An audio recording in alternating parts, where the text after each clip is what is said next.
If you think that you need thousands of followers to make 6 figures of income, then you're already falling for the bullshit. Now, I'm saying this as someone who's totally fallen for the bullshit in the past.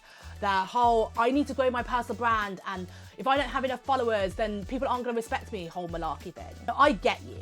There are a gazillion posts out there that totally focus on the whole follower growth and how important it is. But let me tell you something, it's nowhere near as important as you think it is. And there are so many other ways for you to make big money for your business without having a following online at all. So let's talk about what actually makes money.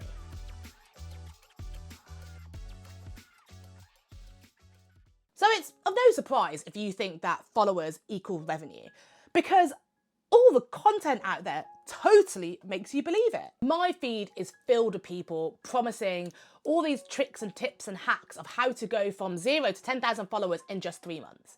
And they say it as if it's some magic pill that's going to automatically generate you success if you get there. The thing is, the only people who benefit from these kind of posts are the platforms themselves. Now, let's just have a think about it, because we all talk about the algorithm as if it's this evil, like, unknown monster that just destroys all the reach of our posts, and, you know, all our hard work goes down the drain because it doesn't show them to anyone.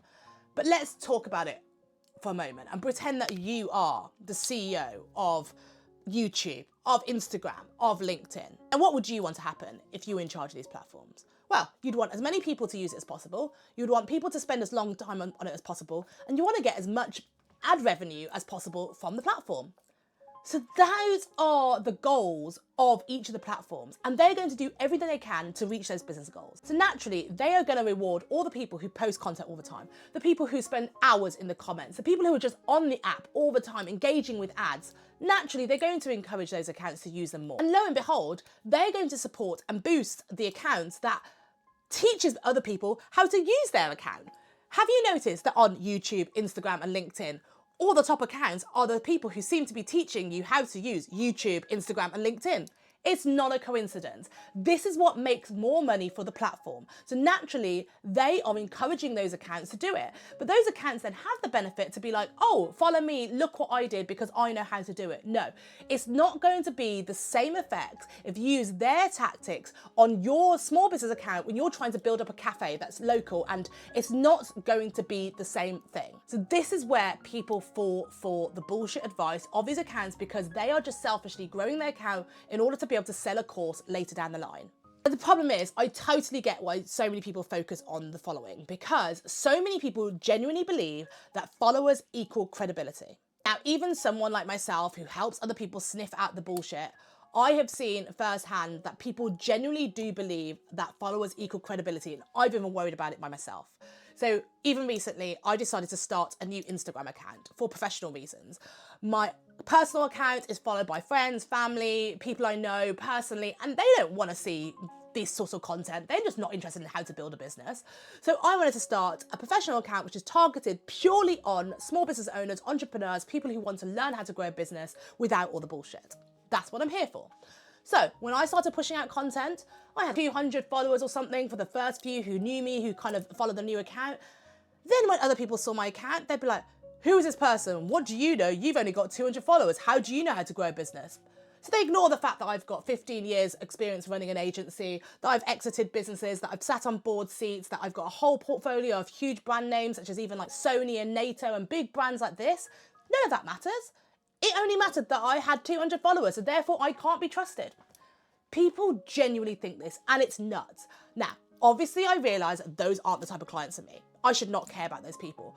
But it's so easy to care. When people are slagging you off and people are saying that you're not credible because you don't have that many followers, you think, I just need to fix the followers and then everyone will trust me. And the sad thing is, you see it happen. You see lots of dishonest people who don't know what they're doing, build up their following, and suddenly loads of people buy into them. And unfortunately, that is the way the world works. So that's why you see so many dirty tactics, people buying followers, they're faking their engagement because they want to look credible, because people generally do believe that, and that's dangerous. And what I realise is, unfortunately, we cannot change people's viewpoints on that. That is just the way the human brain works. We believe more equals better a lot of the time. So the only thing we can do is control what we can control. Therefore, do we try to build up our following? Obviously, there's a couple of ways to do this. Like I said, you could fake it. That's not going to help anyone. So you could either spend hours and hours getting on that content treadmill and trying to boost your own algorithm and trying to get up there with the followers, but it will take you months and years to be able to do so. Or you can learn how to build your business without the need of having a big following and actually get a more profitable business, more time with your loved ones, and actually a lot less stress and not be on this constant content hamster wheel all the time. And that's what I recommend to most small business owners.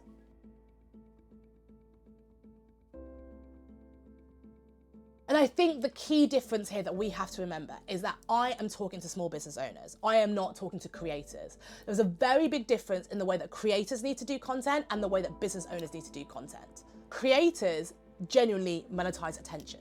So actually, they do often want to build up their following. Take YouTube, for example. You get monetized when you reach a certain number of followers and you have a certain amount of watch time. And so naturally, they just want people to watch their content. They want their views to go up. All those vanity metrics, it's because they're working towards monetization a lot of the time. Now, if you're a small business owner like myself, I don't care about the monetization. I care about reaching the right audience, speaking to my customers, and actually genuinely helping people, placing myself at points of authority where I could be helpful to my target audience. So it doesn't matter that I only have a few hundred subscribers. I want to reach the right people, and that's the most important thing. So whilst creators monetize attention, business owners should be monetizing solutions.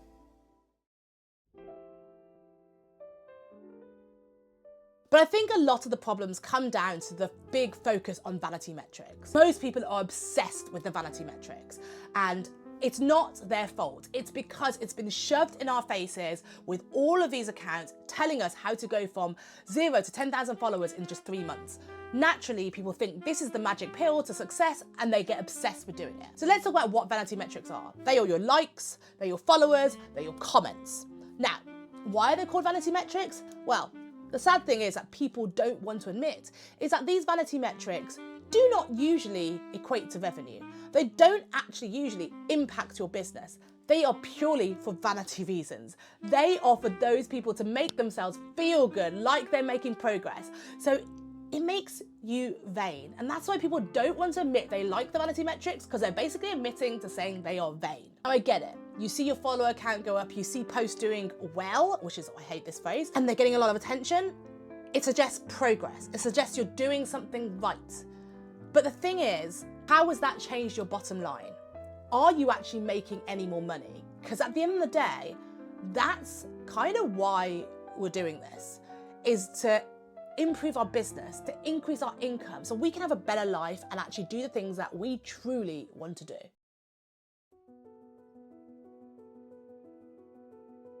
So the question is, what metrics should you be looking at? Well, here are 4 that I think that you should be looking at that are totally underestimated, but this is what gives you true insight to how your business is really doing. So number 1 is your revenue per client. So how much money are each of your clients currently bringing in? Because not all clients are equal. When you look at how much money they're bringing in versus how much time you're spending, you can actually see which clients are the most profitable.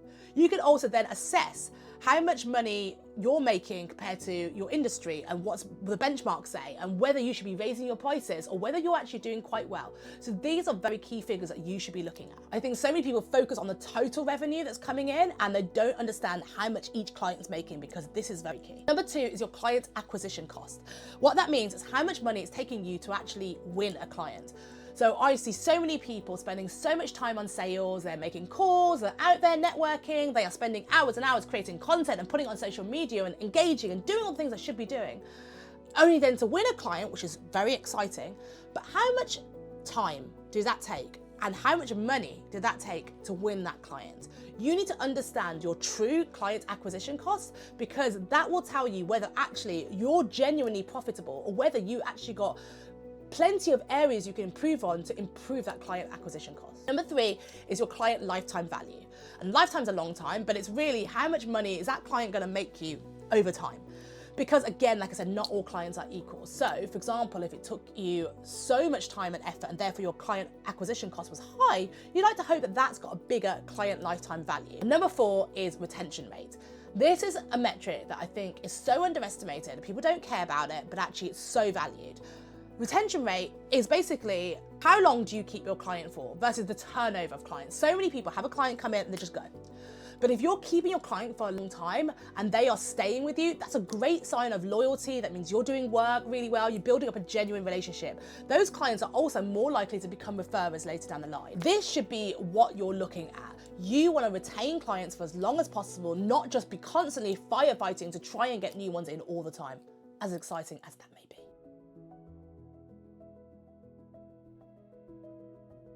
So, what's the solution then if you want to win genuine business online without having a big following? Well, the key to any business success is your relationships. And when I say relationships, I do not mean followers equal relationships. They do not. People often misinterpret this. They often say that their followers are their community. They're not. People, again, overuse the word community. Community is not the same as crowd. Now, a community of people are people who genuinely support you, genuinely care about you, and are with you all the way. Your followers are often not that. The really sad truth is most followers consume, but they don't buy. They're not necessarily interested in your products and services. They're often there just to learn from you, to benefit from you, so they can help themselves. It's a really sad fact of reality, but that's the case. And so if you mistake your crowd for community, then you're going to overestimate how powerful your business is. Your revenue comes from trust, and trust comes from proximity. So you need to be much closer with those people and actually build genuine relationships in order to build them into real customers and gain real revenue from them.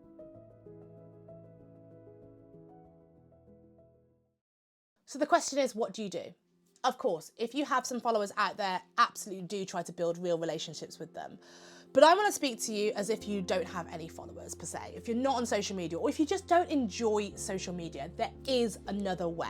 Now, I've got 4 bits of insight that I want to give you, some ideas that you can do to help build your business without any following. Now, this is something that I personally do, and it's something I've been helping all my clients with, so they don't have to spend all their time on that content hamster wheel, going over and over again, spending hours just creating content, throwing it out there, saying the algorithm hates them, and getting frustrated and burnt out. So, number 1, I want you to audit your current network. Now, whether you have a following or not, you have a network, even if you don't realize it. That might be people you've met at networking events, it might be people you used to work with, it's even friends, family, anyone. I have so many people who refer me thousands of pounds of business every single year, and they don't follow me on social media. But they pick up the phone, they take me for a drink, they just constantly have a relationship with me offline because we met in person and built that up. Now, your network could be anyone, but I want you to go through and name 50 people in your network that you would like to do business with. I want you to reach out to them with value, not a pitch, just FYI, or even if you know them, just ask them to go for a coffee, rebuild that relationship and just see where it lands. You do not want to be pitching them all the time. No one likes to be sold to. It's all about building that relationship, really listening and seeing where you can also add value in their life so they can reciprocate to you. Number 2, is realizing that one-to-one is actually way better than one-to-many. Now, I know you're gonna hate hearing that because it is slower. Now, most people just prefer to just put a post out there and just hope it goes to the right people. So what people don't realize is that 5 genuine connections is much better than 500 impressions on a post. And 1 DM is much better than a post into the void. Look at the top people on social media who are talking about how they've grown their business. Most of the people are saying, get off social media ASAP. They want you to come off there, shouting into the void, getting frustrated, you're not reaching the right people, and actually have those really one-on-one, in-depth conversations. Yes, it's slower, but it's way more effective. I think this is what people are slacking on at the moment because they want results instantly, and actually the best results come with time. Number 3 is that you've got to realize that email is way better than the algorithm. I don't understand why more people don't concentrate on email marketing. It is by far the most effective form of marketing.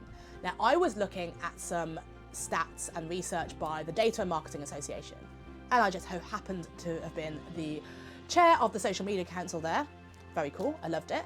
So I got involved with a lot of their research, and their research still shows that email marketing can actually be 40 times ROI. That's nuts. Social media is nowhere near that. And it's by far the most effective form of marketing, but most people don't do it because it's not as sexy. Having lots of replies to your email isn't something you can post about on social media, but going viral is somehow like this badge of honor. But would you rather look popular and earn no money, or would rather be raking it in the shadows and no one knows about it?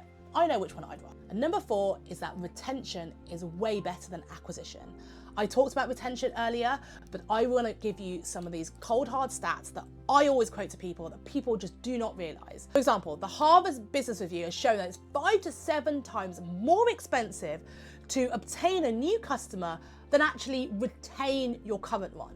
Now, as a business, you should be trying to put your current customers first. They should be your priority. You should do everything for them. You want to retain those customers, you want to upsell those customers, and you want to make them as happy as possible. They will continue to stay with you, they will pay you more money, and they will be referrers. But trying to obtain a new one is all the rage because it's got that dopamine hit of winning a new client. It's like, yeah, but it costs 5 to 7 times more. That's nuts. And another wild stat is that Bain & Co have shown that actually if you just increase customer retention by just 5%, you could increase your profits by up to 95%. It's so wild. So why aren't people concentrating on customer retention instead of acquisition? Because you can't shout about it on social media. At the end of the day, it all comes down to performance. The question is, do you want your business to actually perform, or do you want to make it look like it's performing? So I want to give you a big picture perspective shift right now. I want you to think about the most successful people that you know. It could be people that you know personally, or it could be some big business moguls that you respect, whether it's Jeff Bezos or Mark Zuckerberg or Richard Branson.